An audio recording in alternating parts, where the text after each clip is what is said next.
E aí, pessoal, tudo jóia? Espero que, além de bem dessa vez, vocês estejam com um pouquinho menos de calor enquanto vocês estiverem vendo esse vídeo do que eu estou enquanto eu estou gravando ele, tá? Tá insuportável, mas não se preocupem demais comigo. Apesar da camisa aqui, eu tenho que confessar que eu estou de bermuda e chinelos, então tá suportável. E eu também estou com o ventilador aqui do lado. Espero mesmo que ele não esteja atrapalhando o barulho da aula, porque eu não tenho condições de desligá-lo nesse momento, ok? Vamos continuar hoje a nossa aula de controle interno, tá? Vocês devem ter reparado pelo conteúdo da aula passada que a nossa matéria vai variar muito em termos de profundidade e de especificidade do conteúdo, né? Nós vamos desde discussões bem amplas, bem gerais, passando por questões bastante teóricas, até como tem sido na aula passada e como vai ser nessa, que inclusive são aulas que foram escolhidas para serem assíncronas por esse motivo, um conteúdo bem quase prático, né? Um conteúdo que tem a ver com os procedimentos do dia a dia da administração, para vocês terem essa possibilidade de começar a visualizar. Vocês só vão visualizar isso 100% quando vocês estiverem trabalhando, né, óbvio, mas para vocês terem a possibilidade de começar a visualizar o que é esse conceito abstrato de controle da administração, o que ele significa e como que ele se concretiza na prática, certo? Esse é um dos motivos pelos quais eu acho importante a gente já começar a ver esses procedimentos aqui, tudo bem? São coisas que muitas vezes vocês aprenderiam na prática, mas são coisas que talvez não, né? Não é incomum você chegar num órgão qualquer e cair num setor em que ninguém tem a mínima noção de como lidar com um recurso administrativo, por exemplo, que é uma matéria que a gente vai ver hoje. Entender a importância do recurso administrativo, né, que não precisa ter medo do recurso administrativo ou de qualquer processo administrativo, tá? São questões tão normais e corriqueiras da administração e que estão ligadas tanto à questão do controle interno quanto à própria relação administrando-administrado, né, e talvez a própria gestão, que a gente ter essa visão saindo da teoria, passando pelo procedimento, ajuda a gente a nos ambientar e a nos adaptar e até mesmo a raciocinar em cima dos problemas que nos surgem dentro do trabalho como administrador público, ok?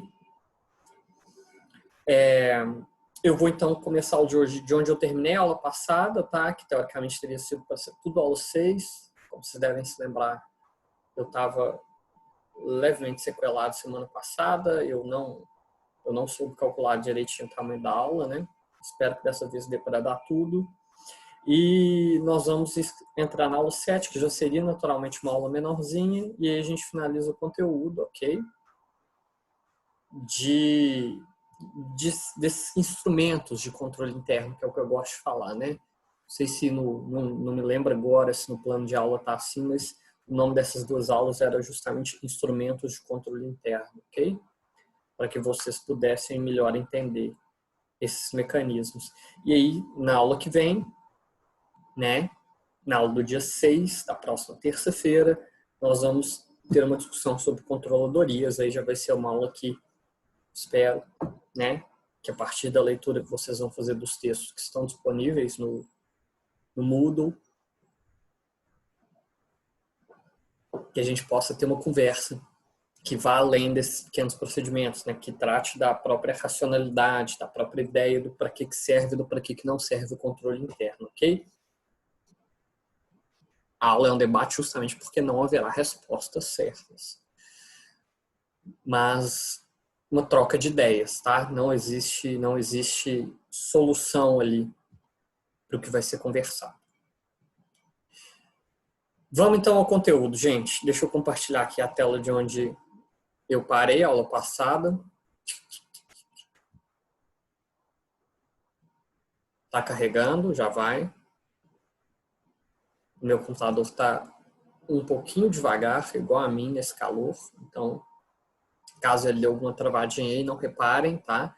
Eu estou tentando gravar os vídeos direto. A primeira aula, vocês devem lembrar que eu editei ela. Se ninguém reparou, tem um momento da aula em que a luz muda.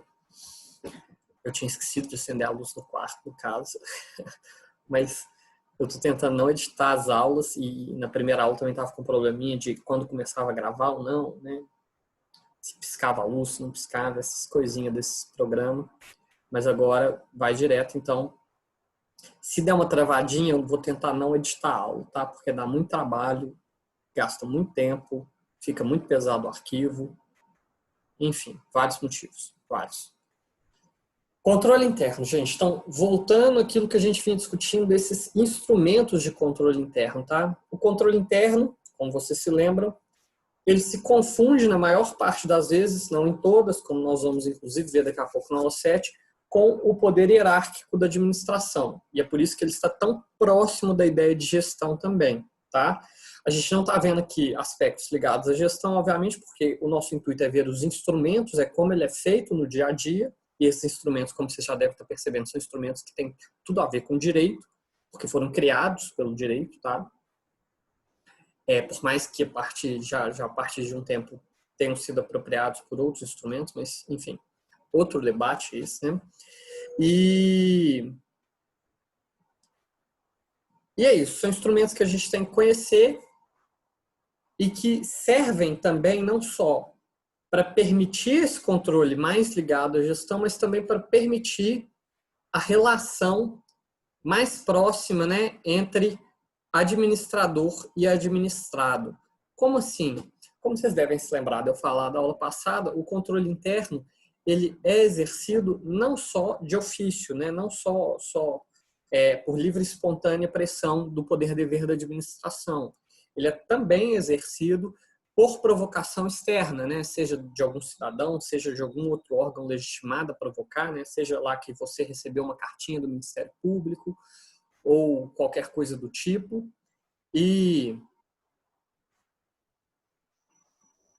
é isso. E aí vocês têm que atuar também por representação e esses instrumentos de controle interno eles vão servir também para que vocês saibam se guiar na hora de como lidar com esse representante, né? Com essa pessoa que dá o impulso à atuação da administração, que direitos ela tem, né?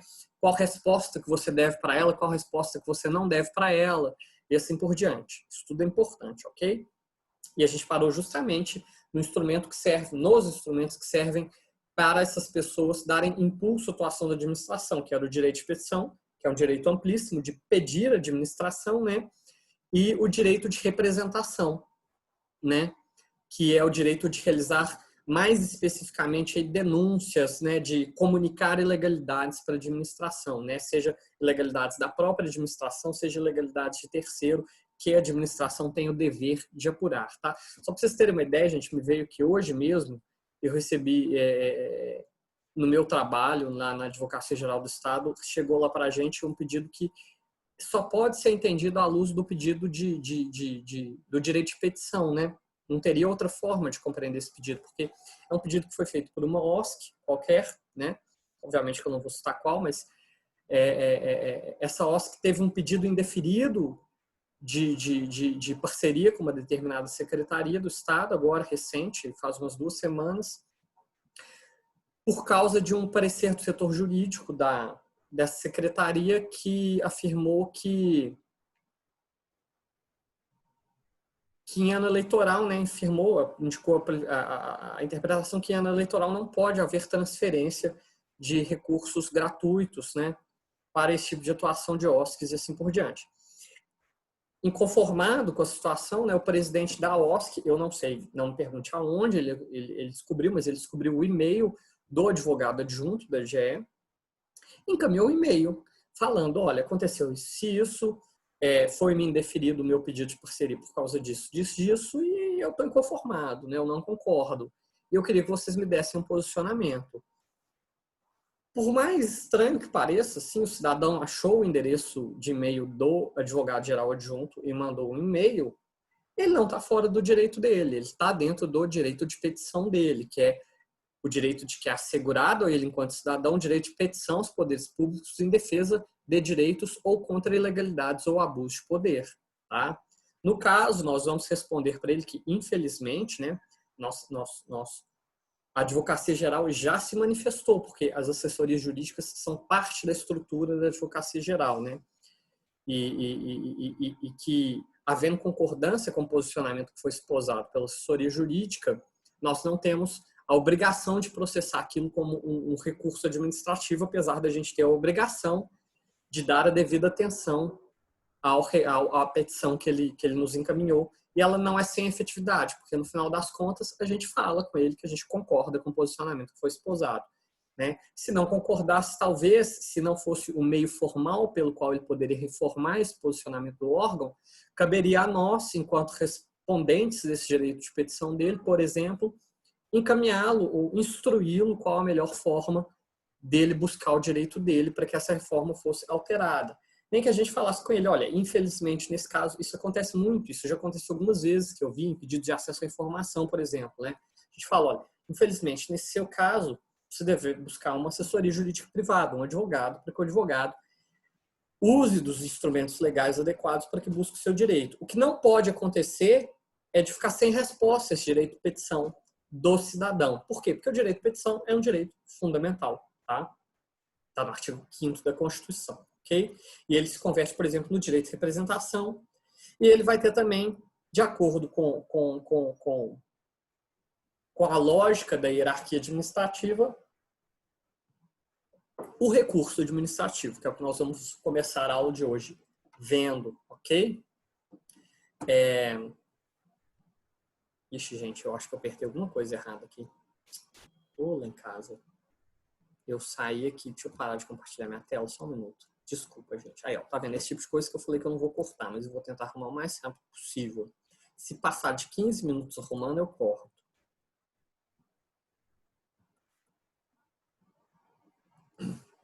Isso. Porque eu ia sair da tela cheia do Zoom, mas eu acabei saindo da tela cheia do PDF e me embaralhei. Mas aqui, peraí só. Ixi.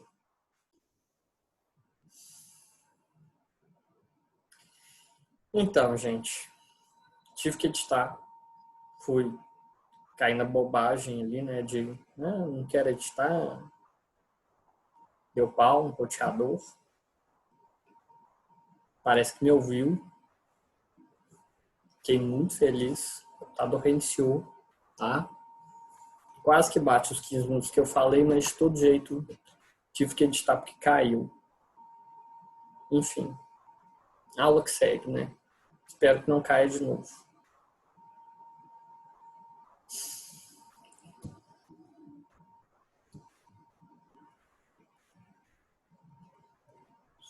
Já estão me vendo aí, imagino eu. Tá? Vamos voltar aqui de onde a gente parou. Recurso administrativo, então, gente, são as formas que essas pessoas que dão impulso à atuação da administração, e aí principalmente os cidadãos, os administrados, vão ter de exigir, né, de fazer com que a administração tenha uma revisão das suas próprias decisões, para que aquelas decisões sejam tomadas sempre por dois olhares, pelo menos, por dois pontos de vista, por duas pessoas, né? Por que não dizer?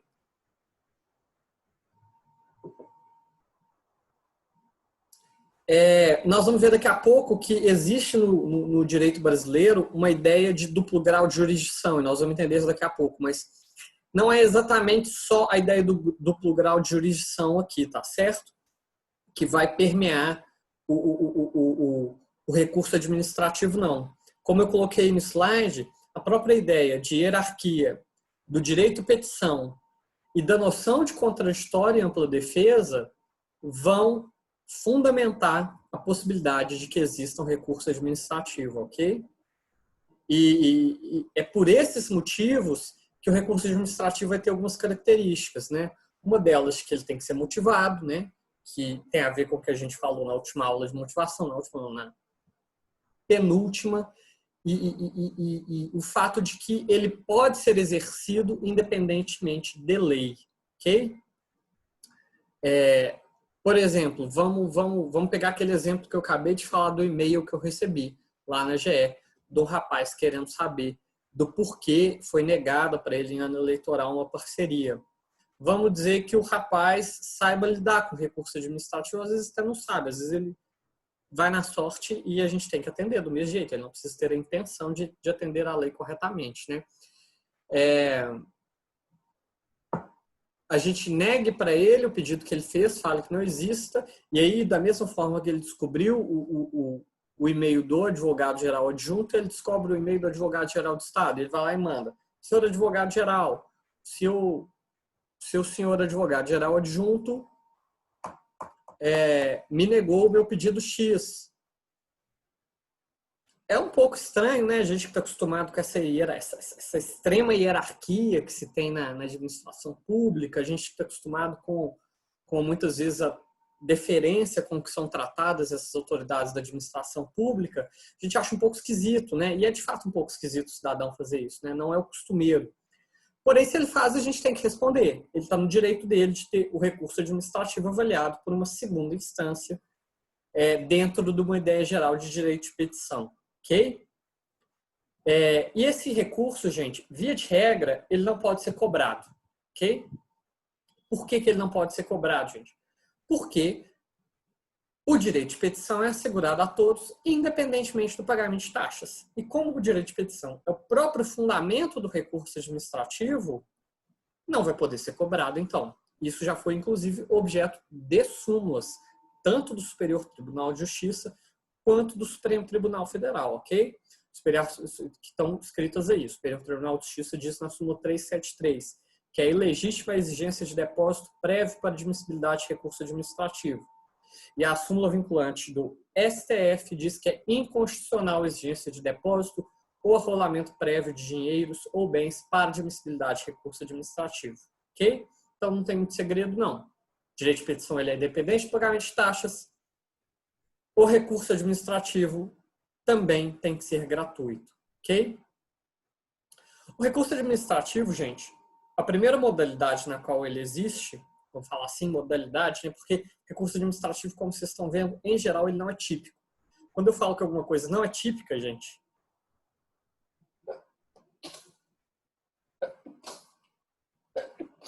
desculpa, pessoal.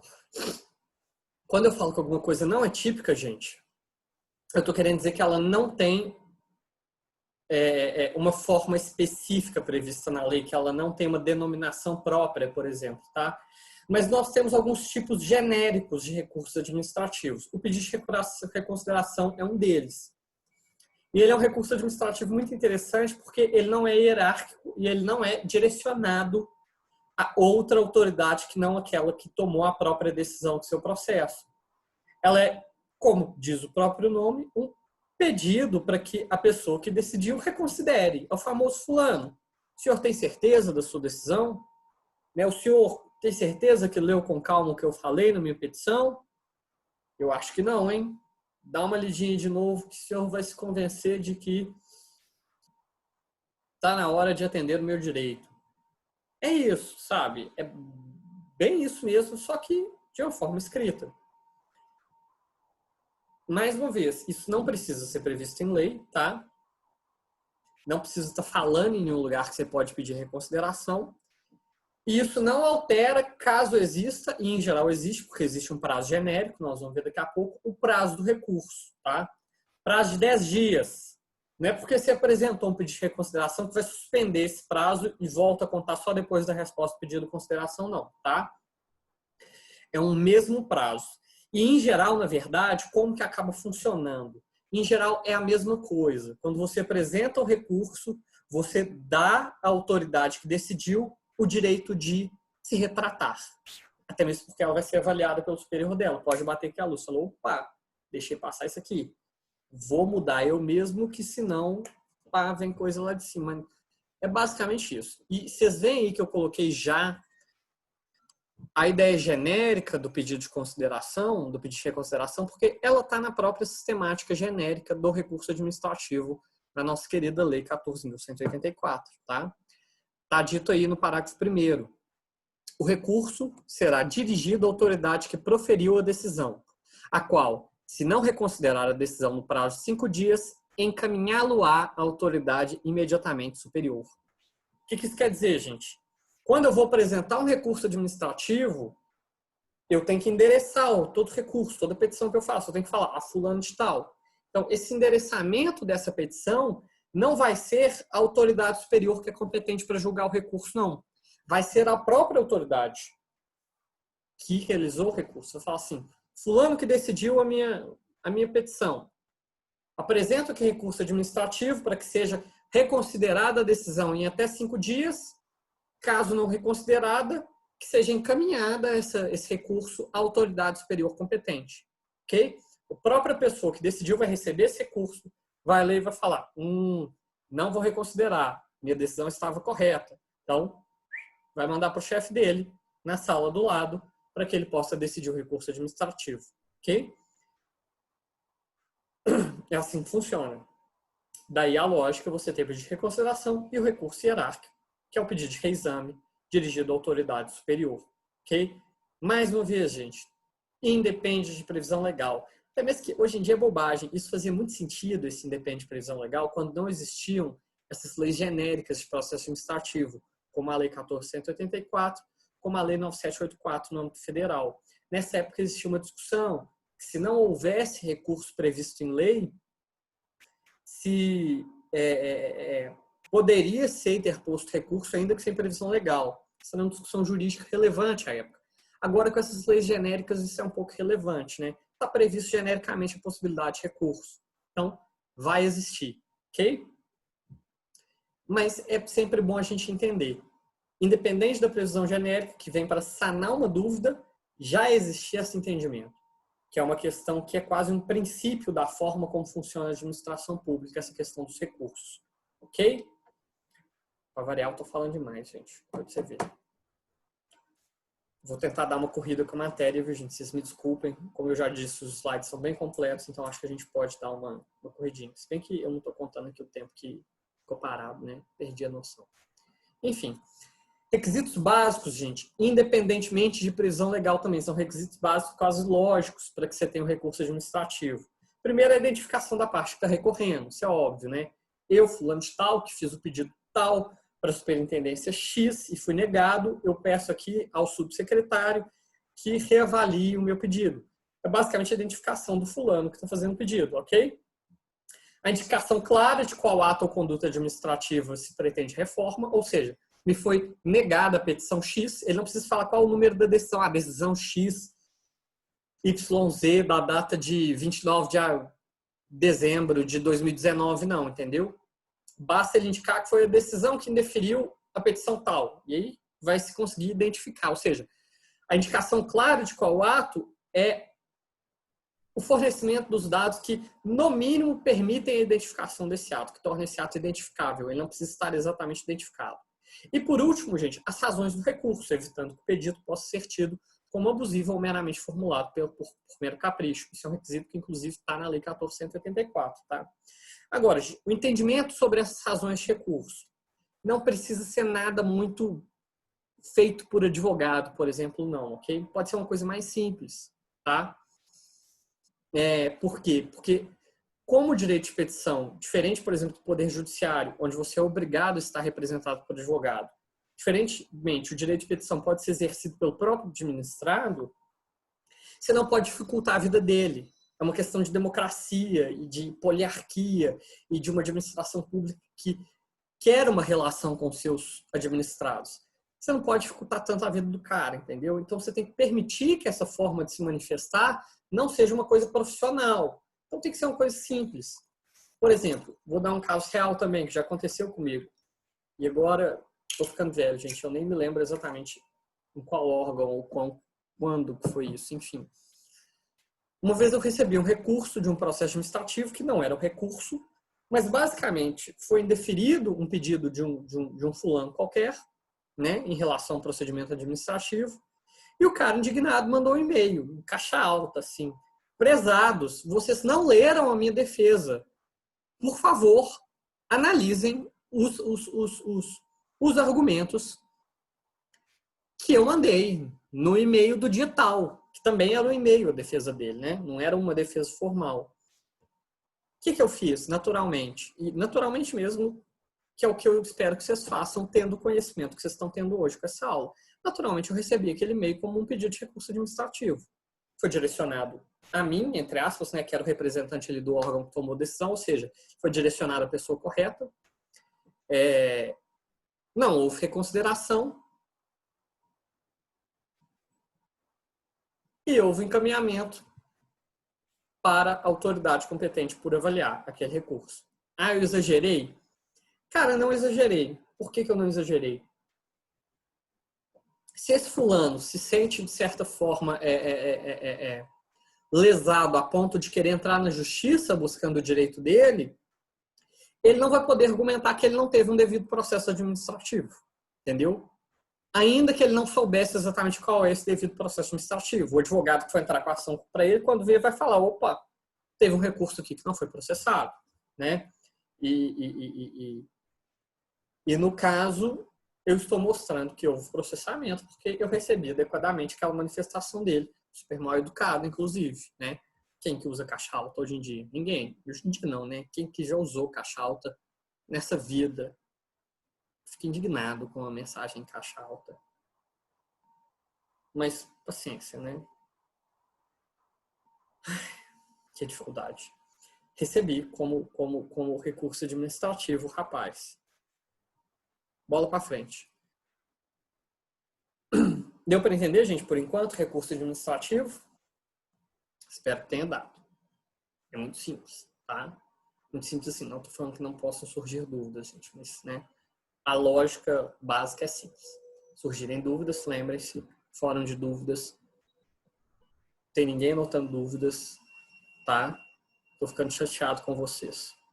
Mas, enfim, recursos próprios e recursos impróprios. O que é cada um, gente?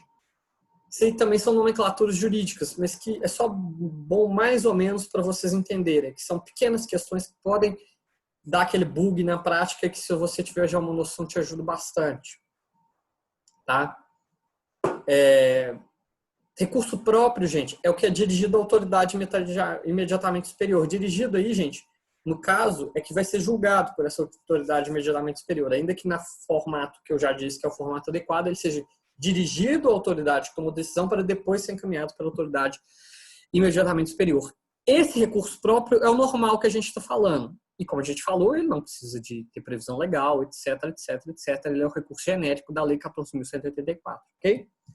Agora, gente, existem os chamados recursos impróprios, que é aquele que é dirigido à autoridade outro órgão que não está integrado na mesma estrutura hierárquica do órgão no qual foi tomada a decisão. O exemplo que eu coloquei aí, por exemplo, seria um recurso diante de um ato praticado pelo dirigente máximo de uma autarquia. Vocês poderiam se perguntar, eu posso dirigir esse recurso para, por exemplo, o governador ou para o secretário ao qual o qual seja dirigente do órgão, né, da secretaria ao qual seja vinculada essa autarquia? E a resposta, gente, nesse caso, depende de previsão legal. Recursos impróprios só existem com previsão legal. Eu não posso, do nada, apresentar um recurso de um dirigente de uma autarquia para um secretário, por exemplo. Ok? Se houver previsão legal, porém, pode. Eu não me lembro agora de previsão legal e, como vocês podem ver, eu, infelizmente, nesse caso, peço desculpas sinceras, não fui diligente para colocar em um exemplo. Mas se alguém me lembrar depois, eu vou olhar assim um exemplo para vocês, tá?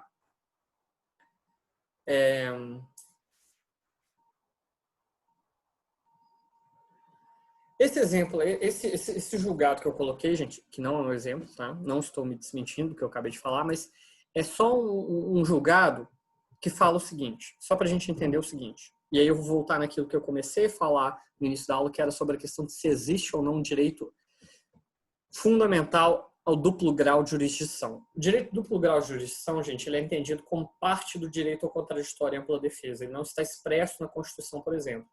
Mas todo o nosso sistema judicial ele é estruturado para que toda ação tenha, no mínimo, um recurso. No mínimo. tá? Ainda que seja um recurso colegiado, como, por exemplo, no caso de um tribunal, de uma ação originária do Supremo Tribunal Federal, alguma coisa assim, tá? Por quê? Porque entende-se que dentro dessa estrutura de divisão de poderes e de um Estado liberal, que aí eu quero que vocês entendam o Estado liberal não no sentido econômico, mas no sentido político, de que é um Estado que se limita em relação aos direitos dos seus cidadãos, uma estrutura de Estado liberal é a garantia fundamental de que toda relação do administrado com a administração ou com o poder judiciário tenha pelo menos esses dois olhos. Então, existe esse princípio implícito do duplo grau de jurisdição, ok? Só que, apesar dessa jurisprudência aí, deve ser do STJ essa jurisprudência. Desculpa, gente, eu não coloquei a referência dela inteira, não, mas relator ministro Francisco Falcão, eu não me lembro de um ministro do STF que chama Francisco Falcão. Então deve ser do STJ, tá? O Superior Tribunal de Justiça. Essa jurisprudência também falou o seguinte: na administração pública, não necessariamente eu sou obrigado a oferecer um duplo grau de jurisdição. Isso quer dizer o quê? Que se alguém apresentar um recurso, eu posso só olhar e falar: opa, não tem duplo grau de jurisdição, não estou afim, não vou processar esse recurso desse rapaz aqui. Não, gente, não é isso, tá? Como eu disse, via de regra, e mesmo sem previsão legal, estando dentro da estrutura hierárquica, existe sim o direito ao recurso e ao duplo grau de jurisdição. Agora, se não houver estrutura hierárquica suficiente, como no caso, por exemplo, de um chefe de uma autarquia em que não esteja previsto um recurso impróprio para administração direta, eu não sou obrigado a oferecer para essa pessoa um duplo grau de jurisdição. Nesse caso, essa jurisprudência, por exemplo, falava do Corregedor-Geral de Justiça do Estado de São Paulo, né? Que seria uma autoridade do Poder Judiciário. Mas aí, não, seria uma autoridade aí do Poder Executivo, acredito eu, mas eu não entendo a estrutura do Executivo de São Paulo para dizer exatamente. O que importa é ver que na jurisprudência ele afirma que não há autoridade superior ao Corregedor-Geral de Justiça do Estado de São Paulo. Logo, não existe necessidade, obrigação de que exista um recurso da decisão do corregedor. Ok? Basicamente isso. Gente, agora nós vamos só dar uma vista geral, tá? Além dessas principais características que eu destaquei para vocês, que são prático-teóricas, tá? Em como é a regulamentação legal do direito de petição na Lei 14.174, direito de petição, desculpa, do recurso administrativo, tá? Então vamos dando uma lida junto comigo aí nos slides, só para vocês verem em geral como é essa regulamentação e como deveria ser processado genericamente um recurso administrativo, ok? Os recursos podem tratar de legalidade ou mérito, primeiramente, tá? Isso quer dizer o quê, gente? Como o recurso ele é o start do controle interno, né, ou pelo menos de uma forma, de um instrumento de controle interno, que é o método formal de se solicitar a revisão hierárquica de determinado ato, ainda que isso possa ser feito de ofício, né? É óbvio, como eu disse, que o controle interno ele pode analisar mérito, que o recurso administrativo também vai poder tratar do mérito. Eu não posso fazer só um recurso perguntando que houve uma ilegalidade formal nessa decisão. Não. Eu não concordo com o mérito dessa decisão. Eu acho que isso deveria ser repensado aí por quem for de direito repensar. Ok? É basicamente isso. E é aqui uma revisão de mérito bem ampla. Se eu apliquei uma penalidade de multa num processo administrativo, o superior hierárquico responsável pelo recurso você pode simplesmente entender que não, que eu julguei errado e que aquilo era um caso de improcedência da representação e não tem penalidade, não teve legalidade, tá tudo ok. Houve uma grande revisão de mérito de 8 para 80, né? Onde existia legalidade, passou a existir regularidade, legalidade. Né? Então, o recurso administrativo ele pode rever mérito. Aí, o segundo ponto, como vocês já viram, ele é dirigido à autoridade que proferiu decisão para pedir de reconsideração no prazo de 5 dias, tá? E depois, caso não haja reconsideração, ele é remetido à autoridade superior. Se houver reconsideração, está reconsiderado. E aí, paz e amor. A moça que fez o pedido agora está atendida, pronto, acabou. É isso. Remessa da matéria de ofício para a autoridade superior em caso de decisão desfavorável ao Estado. Esse caso aí é o seguinte, gente. Esse caso aí você não pode confundir com essa remessa aí do pedido de reconsideração, não, tá? O independente de caução e também, gente, até saltei porque vocês lembram ali que eu falei que não pode ser cobrado o recurso administrativo, tá? Remessa da matéria de ofício para a autoridade superior em caso de decisão desfavorável ao Estado.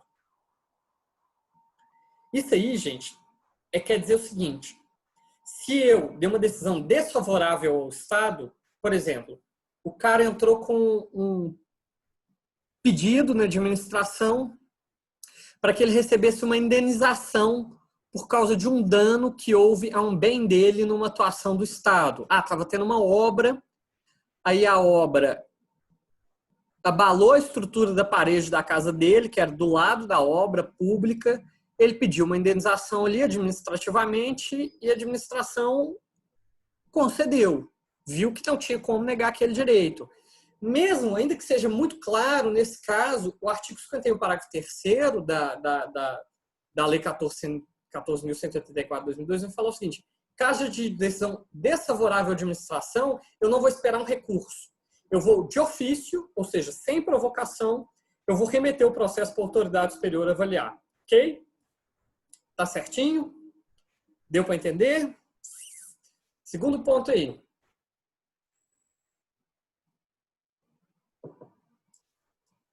Hipótese de não conhecimento do recurso, ou seja, quando que eu vou poder não julgar aquele recurso? Eu vou poder simplesmente pegar aquele recurso e falar, olha, esse recurso aqui não foi apresentado da forma adequada para ser julgado. Primeiro, quando ele foi intempestivo. Intempestivo quer dizer o quê, gente? Fora do prazo previsto em lei. 10 dias, foi apresentado no 11º dia, recurso intempestivo. Ok? Quando ele foi interposto perante órgão incompetente. Ok? Eu coloquei competente, mas eu acredito que eu tenho que isso dizer incompetente, porque se ele foi interposto perante um órgão competente, né, você vai só julgar, normal. Mas se ele foi interposto perante um órgão incompetente, existe um princípio de formalismo moderado, onde você vai reencaminhar esse recurso ou você vai, no mínimo, informar a pessoa de que ela interpôs o recurso inadequado. Deixa eu até confirmar aqui um negócio para vocês, o que é feito depois disso. Tá? Só um minutinho que eu vou tentar abrir aqui rapidinho a Lei 14.184 para conferir esse parágrafo primeiro. Esse é o tipo de coisa que eu falei que eu não vou editar. E eu não vou falar isso muitas vezes, porque senão no abuso vai cair de novo a internet aqui.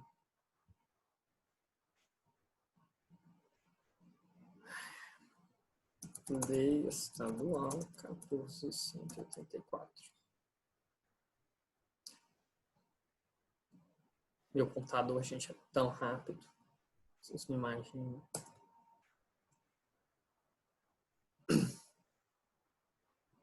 Eu devia ganhar um adicional de insalubridade pelo teletrabalho, de tanta raiva que eu passo com esse computador. Ah, professor, por que você não compra outro? Porque eu sou tão duro, entendeu? Enquanto esse que estiver funcionando, eu vou usar ele.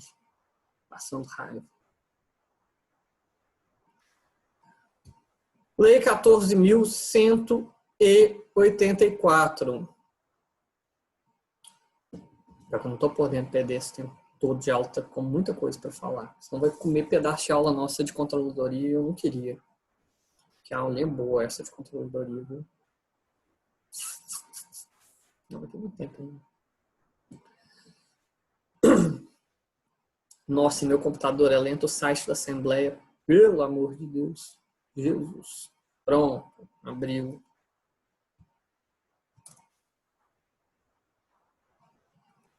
Artigo 53.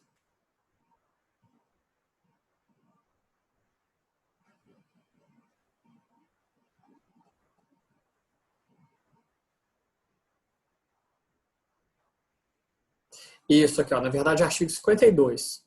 O recurso não será conhecido quando interposto perante órgão incompetente, é o inciso 2 do artigo 52.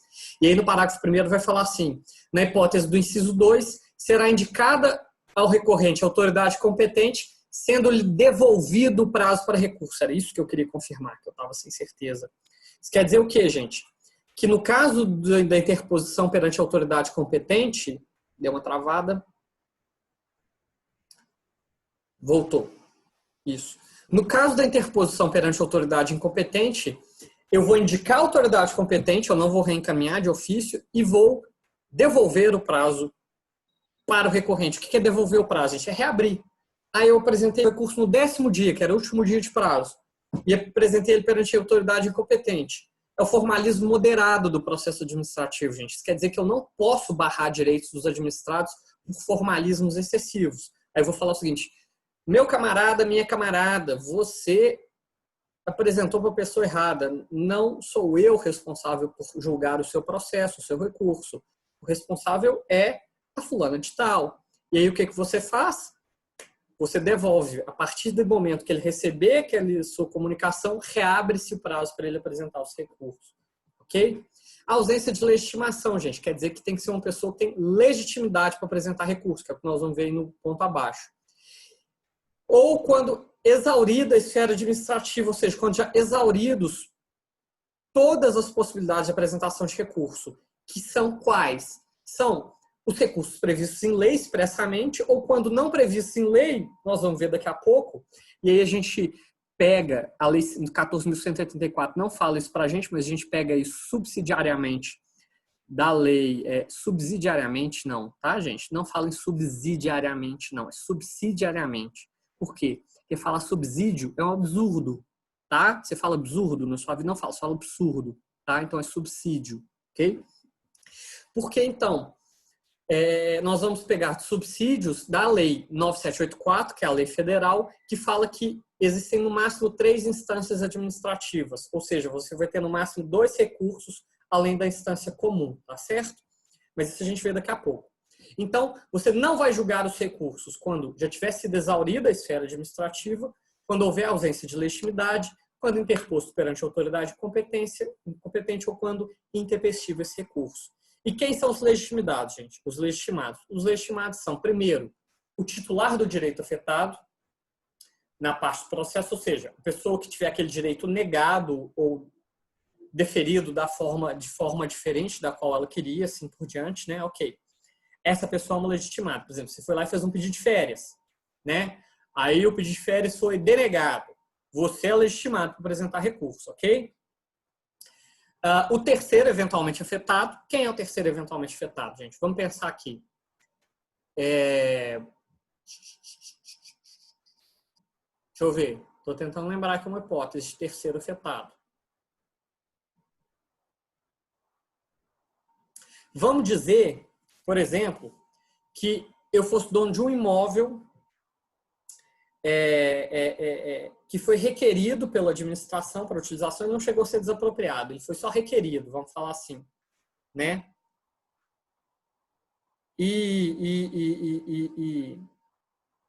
Só que antes da administração tomar posse dele, eu contestei, né? Aí aquele ato ficou suspenso, eu contestei no recurso administrativo. Só que enquanto estava nesse ínterim aí, eu aluguei esse imóvel para outra pessoa, para um terceiro. E aí, quando a administração julga o recurso falando que não, ela vai requisitar sim meu imóvel de todo jeito, eu não tenho direito de negar essa requisição, é o meu direito que está sendo afetado. O meu direito de posse e propriedade. Só que, ao mesmo tempo, tem um terceiro para o qual eu aloquei esse imóvel que está sendo afetado. Esse terceiro, nesse caso, seria também legitimado para a interposição de recurso, ainda que ele não tenha participado em nada do processo administrativo. Por quê? Porque ele é um terceiro que teve o direito afetado. Ok? Deu para entender? Outra pessoa que pode interpor recurso administrativo, o cidadão e associação no que se refere a direitos e interesses coletivos e difusos. Vamos dizer que uma decisão qualquer tenha desculpa.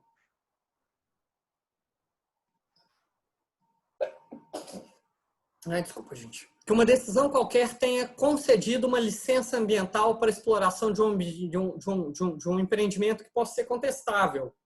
E aí, esse direito ao meio ambiente, por exemplo, ele é um direito difuso. Nesse caso, gente, qualquer pessoa poderia entrar com recurso administrativo para contestar a concessão daquela licença, ok? Porque o direito ao meio ambiente é um direito difuso, que é o direito que é de todos que você não consegue identificar quem é o titular daquele direito, tá? Direito coletivo é de uma massa qual você conseguiria identificar essa massa, pelo menos de titulares, na definição jurídica específica, tá? Não interessa pra gente aqui agora.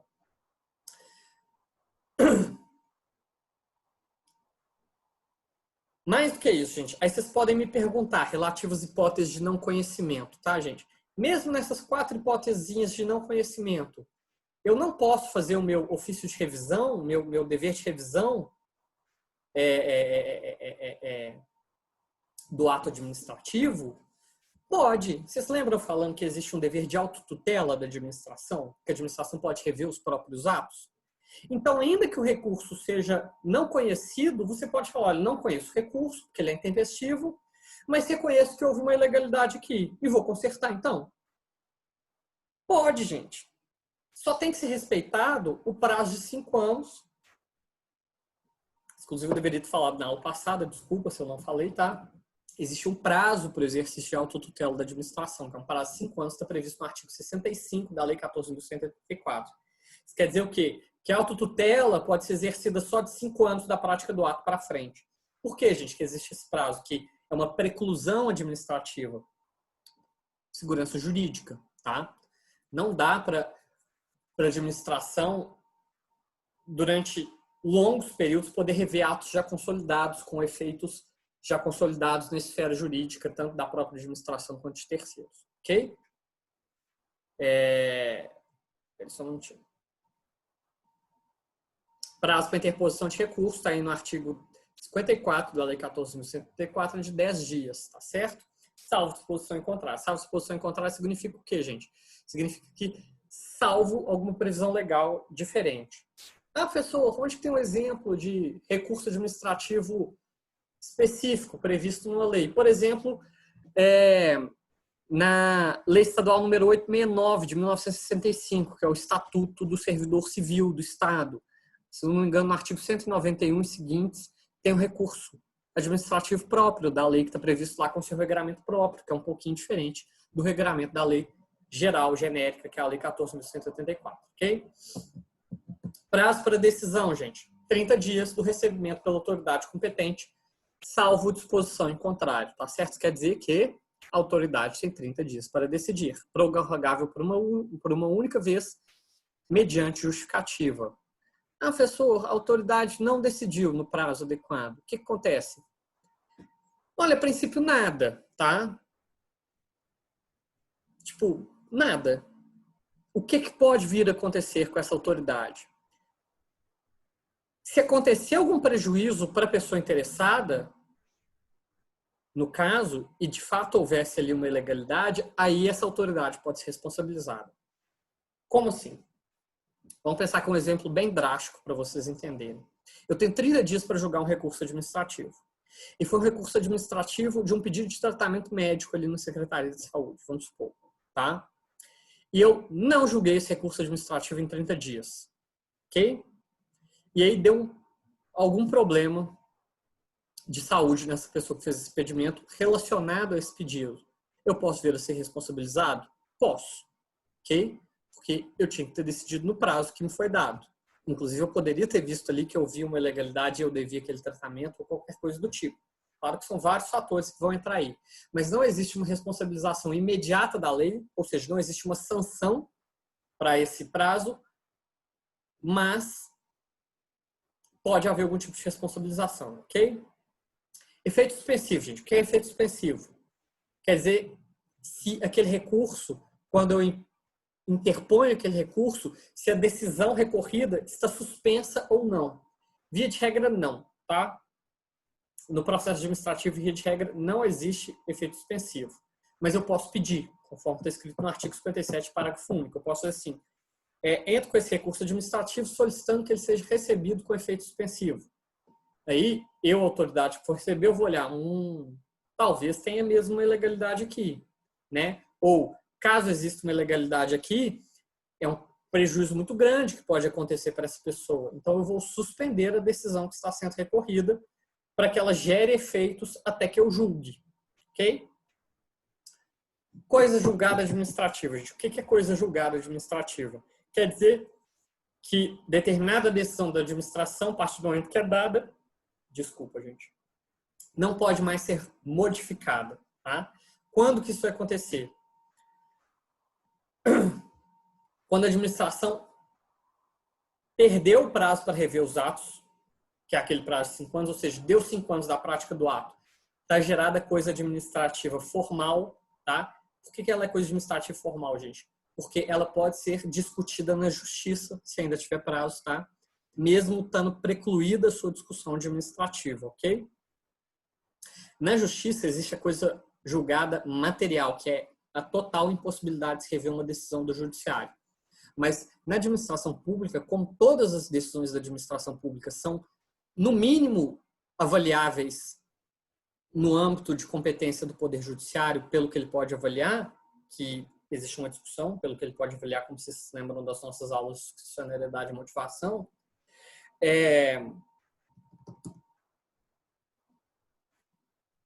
na administração pública, isso não vai poder mais ser revisto. Por exemplo, quando houver 5 anos, ou quando tiver a prescrição judicial, prescreveu a possibilidade de ação sobre aquele direito, eu também, administração, não posso rever decisão de direito prescrito, não. Ah, como assim? Professor, foi aplicada uma multa por uma determinada sujeita.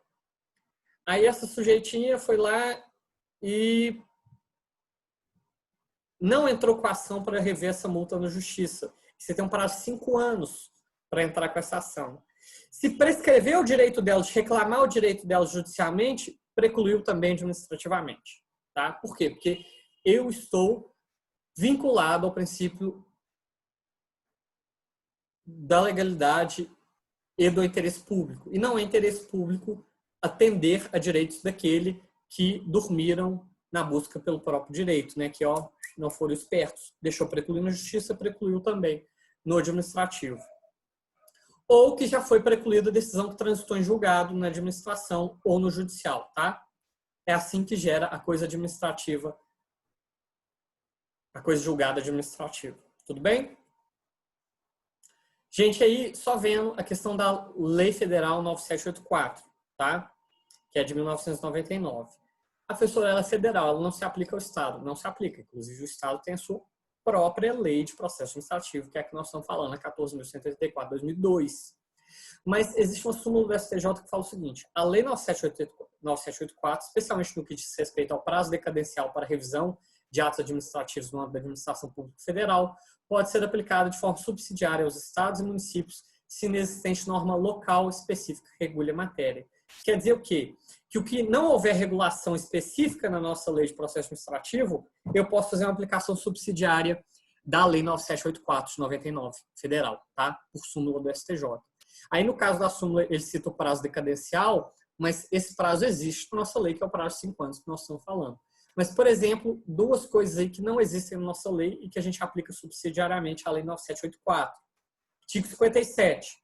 O recurso administrativo tramitará por, no máximo, 3 instâncias administrativas, salvo disposição legal diversa. 3 instâncias que é a decisão e os 2 recursos possíveis. Ok? Salvo disposição legal diversa. Vou dar um exemplo para vocês de disposição legal diversa, gente. A Lei de Acesso à Informação. São 4 instâncias administrativas, se eu não me engano, até 5, tá? Instâncias administrativas, porque você tem a decisão do órgão, que vai dar acesso ou não, tá? É a Lei 12.257, eu acho, a Lei de Acesso à Informação. Esqueci agora, mas enfim. A decisão que vai denegar ou que vai conceder acesso à informação. A decisão, o recurso hierárquico à autoridade superior. O recurso à autoridade máxima do órgão. O recurso à Controladoria Geral e, se eu não me engano, existe um último recurso ao governador. Mas, enfim, é no mínimo 4 instâncias a Lei de Acesso à Informação. Ou seja, via de regra, 3 instâncias, salvo disposição legal diversa, que inclusive pode ser menos, pode ser 2, por exemplo, ou pode ser 1, tá? Como nós vimos, pode ser 1. Artigo 56, parágrafo 3º e artigo 64 decisão contrária enunciado súmula vinculante. Isso aí é uma previsão de reclamação constitucional ao STF, tá?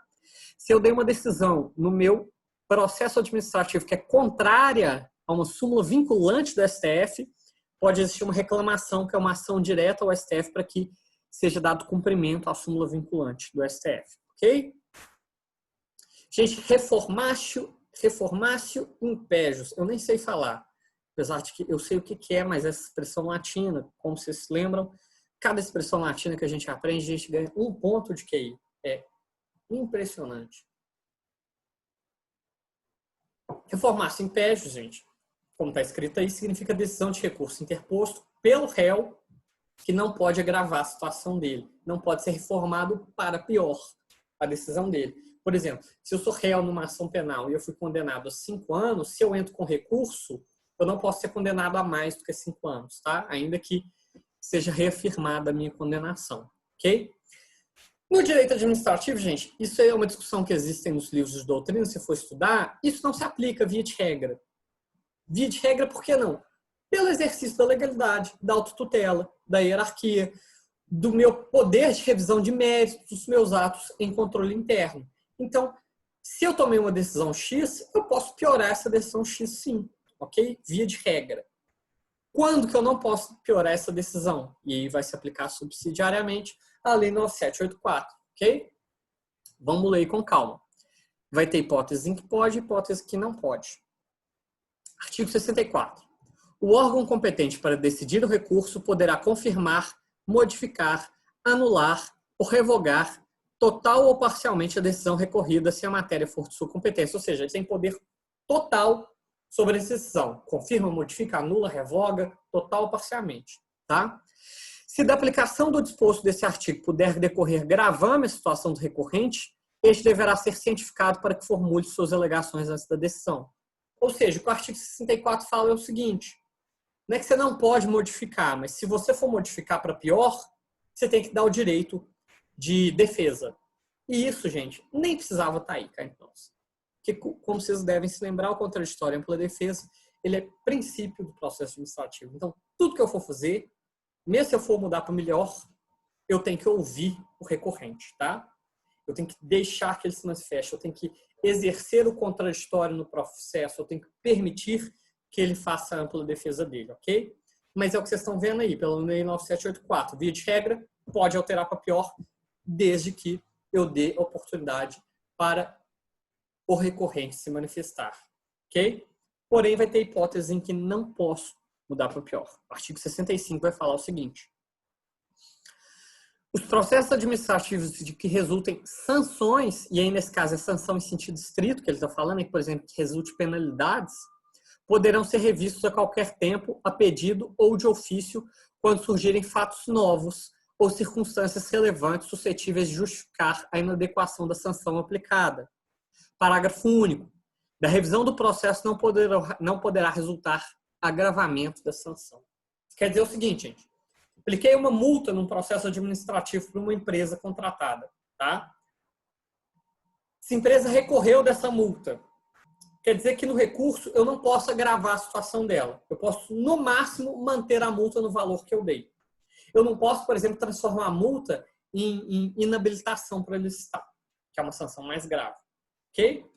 Ou seja, via de regra, posso rever para pior, a não ser quando for penalidade que tiver sido aplicada. Com isso, gente, eu vou parar aqui de compartilhar. Eu terminei o que seria a aula passada.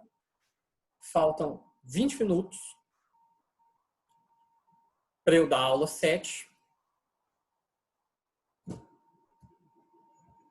Porra. Não, desculpa, não posso salvar não. Pô, professor, não deu de novo, gente. Desculpa. Mas nós vamos falar hoje esses 20 minutos, tá? Eu não vou encerrar a aula hoje antes, não. Eu acho que são 20 minutos, porque, como eu disse, eu não estou com o tempo. Eu não estou contando com o tempo que cortou. Eu comecei a aula aqui, tem mais ou menos 1h20. Ó, eu perdidinho aqui, onde é que eu tô? Só arrumando aqui pra gente compartilhar a tela de novo da aula 7. Gente, abrindo aqui o PDF.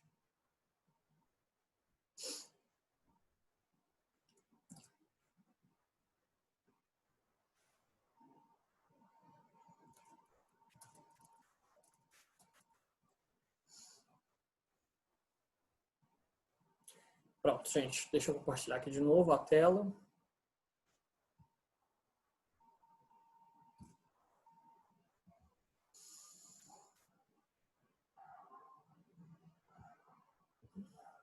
Pronto, tá aí, tá compartilhando já na aula 7. Vamos lá.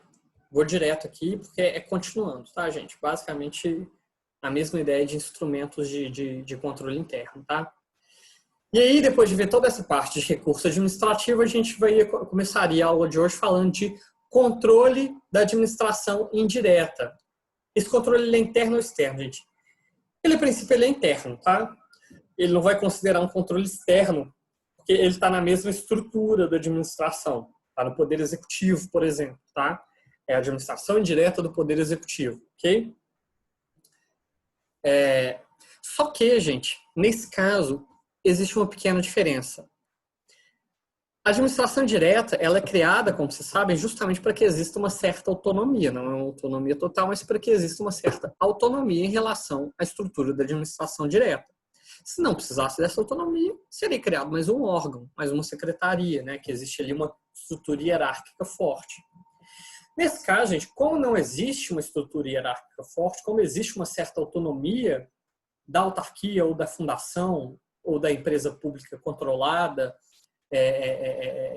que exerça função pública em relação à administração direta, não faz sentido dizer que existe uma relação estreita e hierárquica ali de controle interno. Mas existe sim uma relação de controle entre ambas, tá? Que está prevista primeiro aí no Decreto-Lei 200 de 69, seria essa supervisão ministerial da administração indireta, tá? Mas, em geral, a gente pode falar que a forma de controle da administração direta sobre a indireta, ela existe, em geral, quando prevista em lei, da forma como prevista em lei. Ok? Ela existe fora da previsão legal? Existe, politicamente. Nós vamos conversar sobre isso daqui a pouco. Mas, juridicamente falando, via de regra, uma coisa de fato com efeitos legais seria quando prevista em lei e da forma como prevista em lei. Por que tem que existir, gente, um certo controle da administração direta sobre a indireta? Apesar da autonomia pressuposta na ideia de administração indireta. Eu coloquei as finalidades que a Odete Medawar fala para a gente, porque ela resume de uma forma muito boa e muito interessante. Porque tem que assegurar a compatibilidade da gestão da administração indireta com as diretrizes e a política da administração indireta. Nós não estamos falando aqui de uma empresa privada que vai agir da forma como quiser, ok? Tem que estar alinhado politicamente, ideologicamente, com a administração direta que tiver ali, ok? Claro que não pode estar sob controle absoluto, senão nós não estaremos falando de administração indireta. Mas tem que haver, sim, um mínimo de controle, de direção, nem que seja das diretrizes básicas de atuação daquela administração indireta, tá? Existe, então, essa tensão no controle da administração indireta entre autonomia administrativa e interesse público que levou à criação dessa administração direta, tá certo? Quais são, então, as formas, gente, como se dá esse controle? Primeira forma como se dá esse controle, como eu disse, é o controle político. Por exemplo, pela indicação dos dirigentes máximos daquela autarquia ou daquela empresa que exerce função pública ou daquela fundação, ok? Essa própria ideia de indicação pelo chefe do executivo dessa direção já é uma forma de controle, tá? Se não pela indicação direta do chefe, pode ser, por exemplo, pela composição, né? A administração direta seria parte da composição das atuais estruturas de governança, né? Dos conselhos superiores dessa administração indireta, ok? Isso tudo já é uma forma de controle, de alinhamento da administração indireta à administração direta, ok? Outra forma que poderia existir seria o exercício do poder disciplinar sobre os dirigentes quando houver previsão legal, tá certo? Ou ainda, como existe previsão legal aí no artigo 26, parágrafo 1º do Decreto-Lei 200 e no artigo 74, inciso 2 da Constituição da República, de auditoria de legalidade e de resultados orçamentários, financeiros e patrimoniais sobre essas instituições da administração indireta, ok? Pelo controle interno. Tudo bem? Então, essas seriam as possibilidades de controle da administração indireta, que não é um controle exatamente como o que a gente viu na última aula, não existe hierarquia, não existe esses recursos e petições que sobem e descem na administração conforme a hierarquia, muito menos existe a possibilidade de revisão de ofício do presidente da República, por exemplo, de um ato de uma autarquia federal. O presidente não pode ir lá e canetar o ato daquela autarquia, tá? Isso não tem como ser feito. Claro que ele pode politicamente ligar e fazer uma pressão, mas ele não pode ele mesmo ir lá e anular, por exemplo, um ato... Nossa, me deu um branco aqui de autarquias. Mas, enfim, não pode. Ok? Está compreendido. Isso é o controle da administração indireta. Agora vamos falar um pouquinho de correição, gente. Não sei se vocês já ouviram falar essa palavra. Se não ouviram, espero que não ouçam falar muito ao longo da carreira de vocês, porque a correição é o poder disciplinar da administração sobre os seus funcionários. Ah, professor, mas isso não está incluído naquela ideia de hierarquia e exercício de ofício da gestão e do controle interno? Um pouco, mas não se confunde. Por que não se confunde, gente? Deixa eu explicar para vocês. A correição, ela é decorrente, logicamente, da legalidade, mas ela não se confunde com a hierarquia. Por quê? Porque não necessariamente precisa haver hierarquia para que haja correição, certo? Antes, vamos só ler qual que é o conceito exato de correição. Correição é a atividade por meio da qual a administração pública corrige a atuação de seus servidores e demais pessoas sujeitas à disciplina administrativa. Ou seja, a correição vai existir sempre que houver sujeição à disciplina administrativa, disciplina funcional, ok?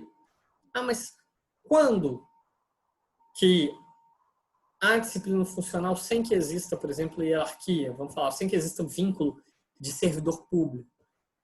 Por exemplo, gente, no caso de alunos de escolas públicas. Esses alunos, eles não são servidores públicos, né? Eles estão ali por direito deles recebendo o serviço público. Eles são usuários de um serviço público, eles são cidadãos. A partir do momento que eles estudam naquela escola, eles estão sujeitos à disciplina administrativa.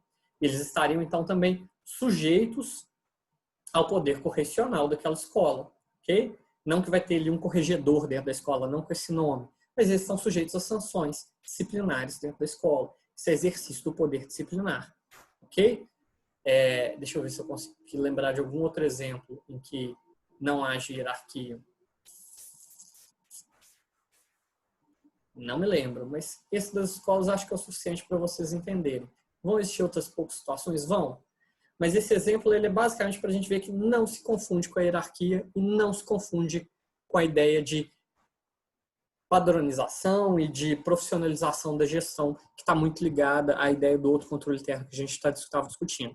Está ligado à ideia de disciplina funcional. Ok? Quais são as funções dessa disciplina funcional, gente? Ela pode ter função de repressão, ou seja, de simplesmente punir por um descumprimento, de prevenção, que é a ideia de que a partir... e aí a prevenção inibidora e educativa é quase a mesma coisa. É a ideia de que a partir daquela punição inicial, aquilo sirva de exemplo para que as pessoas se eduquem e passem a observar a disciplina funcional, os deveres funcionais, ok? A discricionariedade, gente, na aplicação do poder correcional? Não. Da mesma forma, e exatamente da mesma forma como existe a obrigação de se reparar legalidades da atuação da administração, a correição você tem a obrigação de punir quando houver um descumprimento funcional.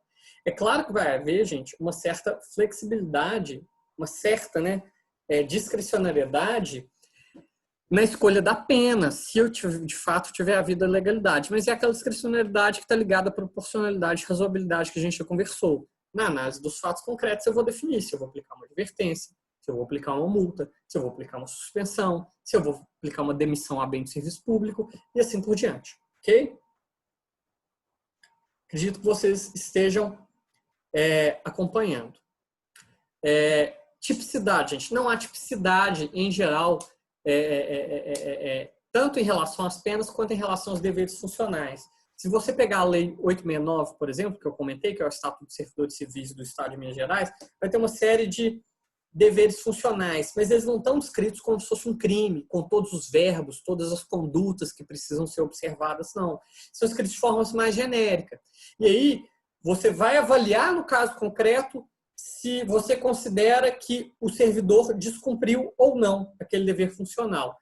Não existe discricionariedade nessa avaliação, mas existe uma atividade interpretativa, como a gente conversou, na avaliação dos fatos, e inclusive uma atividade interpretativa que tem que ser reafirmada ao longo do tempo, como se fosse uma pequena jurisprudência administrativa. Ok? A mesma coisa aí com relação à pena que eu já comentei. Vai depender ali daquele juízo de razoabilidade e proporcionalidade. Entende-se, em geral, que devido a esse caráter algo discricionário da imposição da pena, por exemplo, ela não estaria, ela estaria num âmbito de mérito ainda que estaria fora do alcance do Poder Judiciário, ok? Claro que isso não posso afirmar isso com 100% de certeza, mas ainda existe sim esse entendimento. Vão existir casos que o Judiciário vai entender que tem que intervir.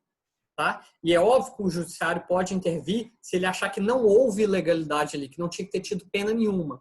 Agora, se eu apliquei dentro da proporcionalidade uma multa no lugar de uma advertência, o Judiciário não vai intervir. Agora, se foi desproporcional, se eu apliquei uma demissão a bem de serviço público, quando bastava ter aplicado uma pequena multa, o Judiciário vai intervir e vai falar, opa, foi desproporcional. Eu vou anular essa demissão. Ok? Basicamente isso. Não preciso falar, já comentei, tem que ter ampla defesa e contraditório. Tem que intimar para apresentar a defesa, tem que ler as razões, tem que levar em consideração na hora de motivar o ato de decisão, que esse tem que ser motivado com certeza. Ok? Processo administrativo disciplinar e inquérito disciplinar são as formas, são os instrumentos pelos quais vai ser exercido o poder disciplinar. Gente, deixa eu só dar uma olhadinha aqui o que está faltando na aula para a gente ir. Estamos quase acabando, gente. Eu vou parar aqui no sistema de controle interno de Minas para a gente falar disso na próxima aula um pouquinho, quando eu for falar de controladorias. É muito básico, nós vamos só ver a estrutura legal, tá? Então, eu vou deixar para falar isso na próxima aula. Então, nós vamos terminar hoje falando dos instrumentos de correição, que é o processo administrativo disciplinar e o inquérito administrativo, tá? São instrumentos, como eu acabei de dizer, né? A competência legal, e aí eu já estou colocando, ela é dos secretários de Estado e dos diretores de departamento diretamente subordinados ao governador do Estado. Isso quer dizer o quê, gente? Quem pode exercer o poder correcional são os dirigentes máximos dos órgãos, tá? Que estão diretamente subordinados ao governador. Pode haver a delegação para o corregedor daquele órgão, que é um cargo em geral que existe, tá? Mas essa delegação é específica e quem exerce, no final das contas, o poder correcional é a própria autoridade. Ela faz a delegação para a execução do procedimento e de juízos prévios. Mas quem vai assinar a punição ali no final, quem vai bater o token ali no computador, é a autoridade máxima. E quem vai determinar a abertura, geralmente, também, tá? É ela. Ainda que quem vai exercer esse poder seja uma comissão ou seja o corregedor. Ok?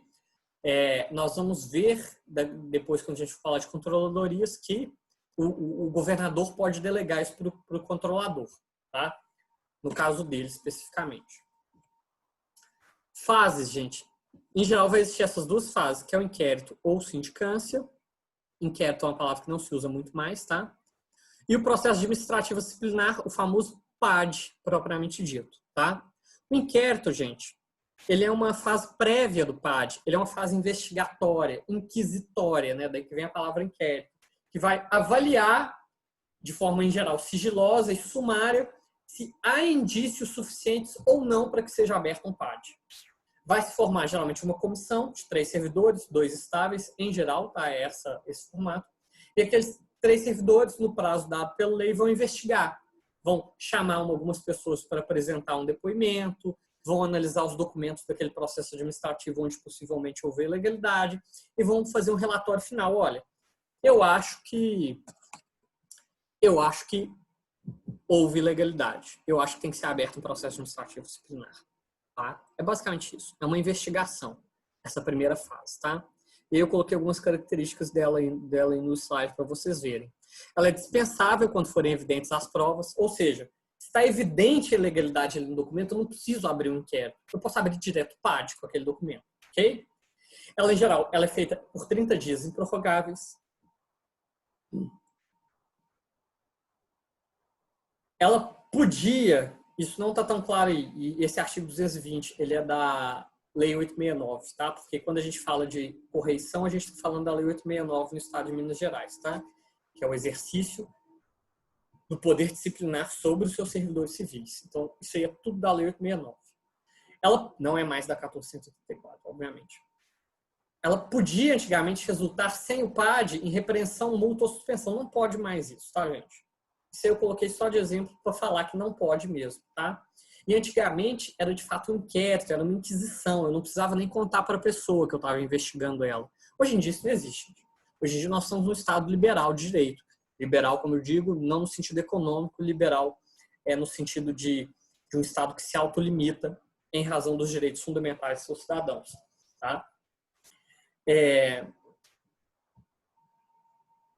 Antigamente eu não precisava nem informar, gente, que eu estava com a pessoa investigando ela. Hoje em dia, obviamente, eu preciso. A primeira coisa que eu vou fazer quando eu abrir um inquérito administrativo, uma sindicância, é avisar o servidor. Fulano de tal, foi aberta uma sindicância para investigar o seu ato tal. E vai ser dado o direito ao contraditório pela defesa para ele, já na sindicância. Ainda que exista, de novo, esse direito contraditório pela defesa no PAD, depois. Ok? Eu acredito que seja simples isso, gente. Eu acredito que não levante muitas dúvidas. Mas se tiver dúvidas, anota agora para colocar no fórum. Se não anotar agora, você vai esquecer. É simples, então. É isso. Feita essa investigação preliminar, vai ser feito um relatório e a partir desse relatório vai ser feito um processo administrativo disciplinar, que é o procedimento próprio para que seja aplicada a sanção. Ok? Que vai estar aí algumas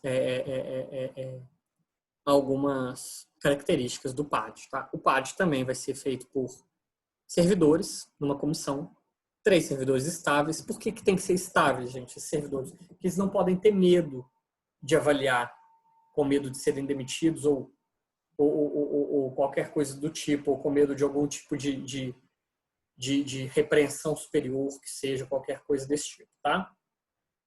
Ele é instaurado geralmente por vídeo de portaria, vai ser feito por uma portaria, designa a comissão formada pelo servidor tal, máximo tal, servidor tal, máximo tal, servidor tal, máximo tal, que vai, esse último servidor que vai presidir a comissão, né, para que no prazo de 60 dias, prorrogável por mais 30, dê andamento ao PAD.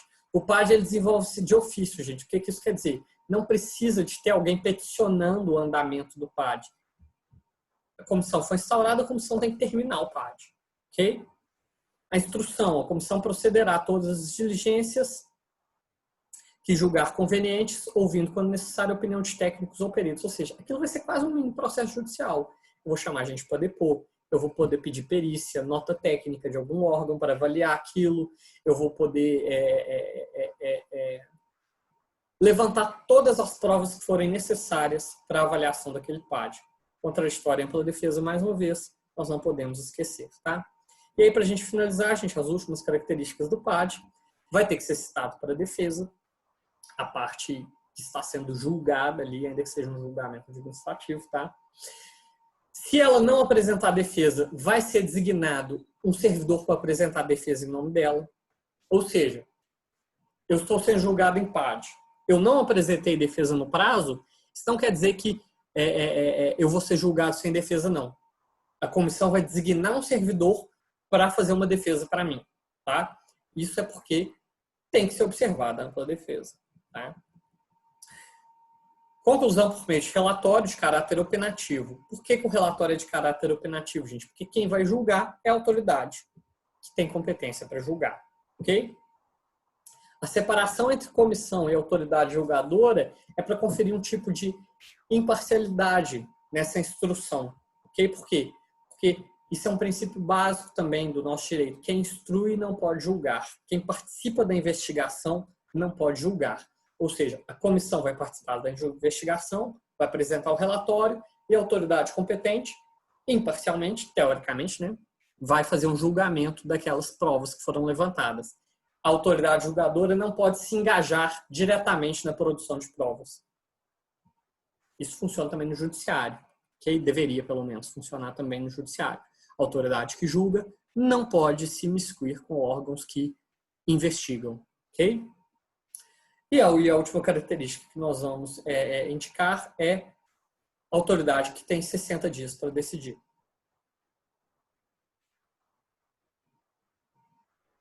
Extrapolado esse prazo de 60 dias para julgar, gente, se o servidor que está sendo julgado tivesse suspenso durante esse PAD, ele volta ao exercício, tá? Ainda que venha ter julgamento depois.